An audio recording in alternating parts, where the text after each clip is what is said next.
예, 유승민 의원입니다. 우리 부총리에게 좀 물어보겠습니다. 20년 전에 우리 부총리께서 재정경제원의 과장을 하셨더라고요, 그죠? 예. 지난 20년 동안 이제 IMF 20주년이 되잖아요, 그죠? 20년 동안 우리 경제에서 제일 잘못된 게 뭐라고 생각하십니까? 지난 20년 동안. 예. 글쎄요, 이게 경제 그렇게 물어보시니까 조금 생각을 해봐야 되는데, 예. 제가 최근에 뭐 여러 가지 부총리 오기 전에도 늘 제가 얘기했던 거는 사회보상 체계에 예. 대한 얘기를 많이 했습니다만은 그 질문하신 의도를 어떤 거를 원하시는지 잘 모르겠습니다. 글쎄요. 얼마 전에 청와대 경제수석이 이제 최근에 IMF 20년 전하고 비교를 하면서 그때도 펀더멘탈이란 말이 굉장히 이제 유행했잖아요. 예, 그렇죠. 이 펀더멘탈을 좋다고 당시 20년 전에 부총리가 그러다가 IMF 위기를 맞이했거든요. 근데 최근에 우리 경제수석도 펀더멘탈이 그때하고는 다르다. 굉장히 괜찮다. 이렇게 이야기를 하던데 부총리도 동의를 하세요? 예, 저도 우리 경제 기초에 대해서는 기본적으로 견실하다 보고 있고요. 예. 다만 여러 가지 이제 대내외 리스크나 이 변동성 요인에 우리가 리스크 관리 좀 잘 해야 되겠다. 펀더멘탈이 뭐라고 생각하세요? 경제의 펀더멘탈이 뭡니까?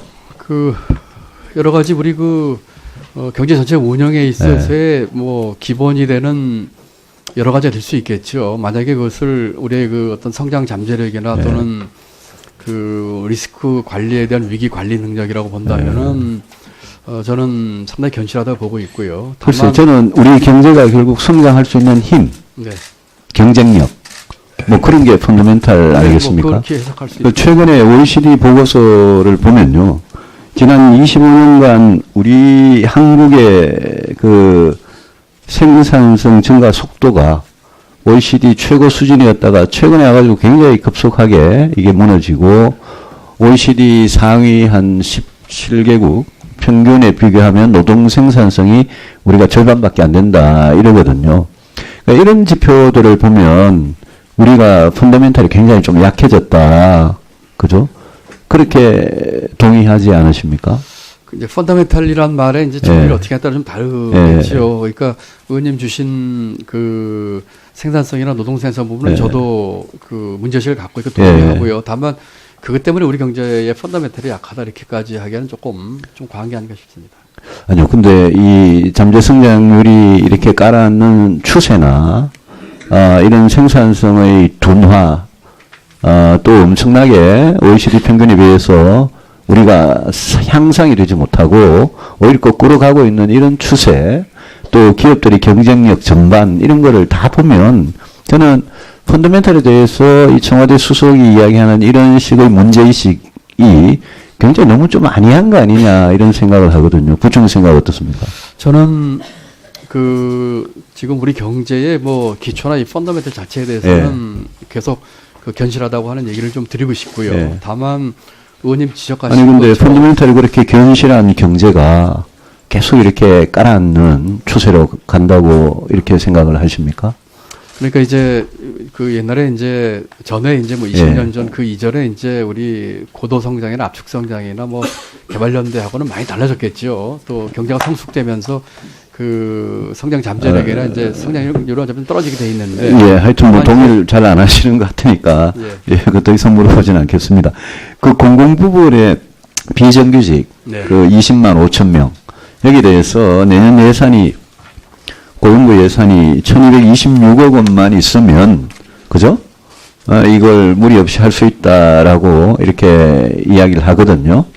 그러니까 1226억 원 정도 되는 예산으로 내년 같으면 지금 7만 얼마 5천 명을 합니까? 내년에? 그죠? 7만 8천. 예.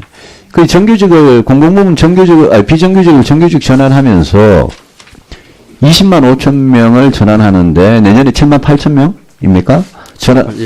전환하는데 1,200억 원 정도의 예산만 있으면 더 이상의 지원이 필요 없다. 이 말에 대해서 동의를 하십니까? 지금 아마 그 고용부에서 정확하게 뭐라고 하는지 모르겠습니다만 그 1,200에 해당하는 돈은 이제 중앙부처하고요. 예. 그다음에 그러니까 이제 정부 예산으로는 1,200억만 더 가면 되고 나머지 비용들은 다 그냥 공기업들이 공공기관들이 알아서 하라 뭐 이런 겁니까? 그 일단 지금 1,200억 원에 해당하는 돈은 말씀하신 것처럼 중앙부처하고 그다음에 그 중앙정부와 관리하고 있는 공공기관 중에서 예산 수반이 되는 공공기관, 그다음에 자치단체 보조사업, 그게 이제 포함된 돈이고요. 그것만으로 다 될 수 있다고 할 수는 없고 나머지 이제 그 지금 말씀 중앙공공연에 예산이 비수반되는 나머지 예산 뽑아본 적 있습니까? 저희가 아마 비수반 공공기관은 내년 같은 경우에 저희가 한 450억 정도 예상을 하고 있고요. 450억. 그러니까 예산이 비수반되는 예산 재정에서 받지 않는 공공기관 얘기입니다. 예를 들면 뭐 KBS라든지 이런 게 있고요. 그다음에 지금 사실은 그 계산에서 빠져 있는 게 지방 공공기관과 이제 교육기관입니다. 이 부분은 지금 아직 고용노동부도 그렇고 기재부도 그렇고요. 전반적으로 얼마나 재원이 소요되고 그 재원 중에 예산은 얼마, 뭐 정부 예산이 아닌 부분인데 공공기관의 어떤 부담으로 늘어올 건 얼마고 이 부분에 대해서 좀 분명히 좀 정리를 하셔서 다음에 좀 이래 보고를 해 주셔야 될 것 같아요. 이 부분은. 네, 알겠습니다. 그렇게 하겠습니다. 국세청장님. 시간이 많이 됐습니다만 추가 질의 또 계속하겠습니다만은 그 국세행정계획 TF 있잖아요. 거기서 이루어지는 어떤 외부 위원들이 만들었다는 체크리스트라는 거, 그거는 제출할 수 없습니까? 뭐 저 검토해 보겠습니다. 제 오후 질의 때까지 좀 제출해 주시기를 바라고요. 이 외부 위원들이 과세 정보를 안 보는 거는 확실합니까? 하여튼 뭐 주의로서는 그 적법 절차를 철저하게 준수해서 채광 실업하고 다음 카카오 같은 거는 여기에 지금 이 ETF가 제가 특정 기업에 대해서 말씀드리기는 그렇고요. 하여튼 지금 의원님께서 염려하시는 그런 일이 없도록 하여튼 적법 절차를 철저하게 준수해서 진행하고 있는 것으로 알고 있습니다. 네, 유승민 의원님 자료 요청 있으시겠습니다. 그 자료 요구만 하고 마치겠습니다.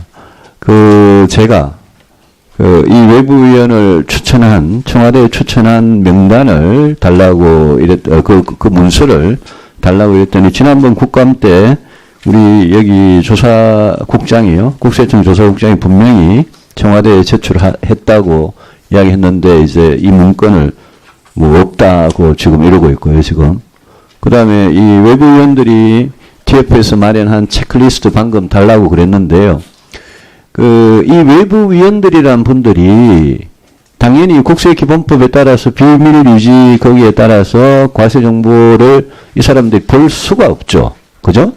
볼 수가 없는데 이분들이 무슨 수로 이 체크리스트라는 것을 만들어 가지고 했는지 그 이 회의 내용을 알고 싶다. 이런데 아무것도 가르쳐 줄 수 없다. 이러면서 다 활동이 끝나고 나면 그때서 종합 발표하겠다. 지금 국세청이, 저한테 그러고 있거든요.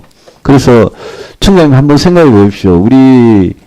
저희들은 선거를 통해서 선출된 국회의원들이고, 여기 기재위원들이고, 기재위원들이 그 국세행정계획 TF의 회의록, 그들이 만들었다는 체크리스트, 아니 그런 것도 볼 수 없다면 도대체 국세청에서는 이 TF를 도대체 어떻게 비밀스럽게 운영을 하고 있는 건지 제가 정말 이해가 안 돼요. 그 외부위원들 전부 다 시민단체 사람들이고 그분들은 선출된 사람들이 아니에요. 그래서 국세청에서 이 국감을 받고 또 평소에도 우리 국회를 어떻게 생각하시길래 너희들은 알 필요 없다 이런 식으로 나오는 건지 제가 좀 이해가 안 돼요. 이 부분은. 그래서 국세행정계획 TF에서 그동안 회의했던 자료들 또 지난번에 조사국장이 청와대에 제출했다는 외부위원을 추천했다는 그 자료 그거 다 제출하시기 바랍니다. 오후 질의 전에 저한테 좀 제출해 주십시오. 이상입니다. 네, 고맙습니다. 네, 김강림 위원님 자료 요청 있으시겠습니다.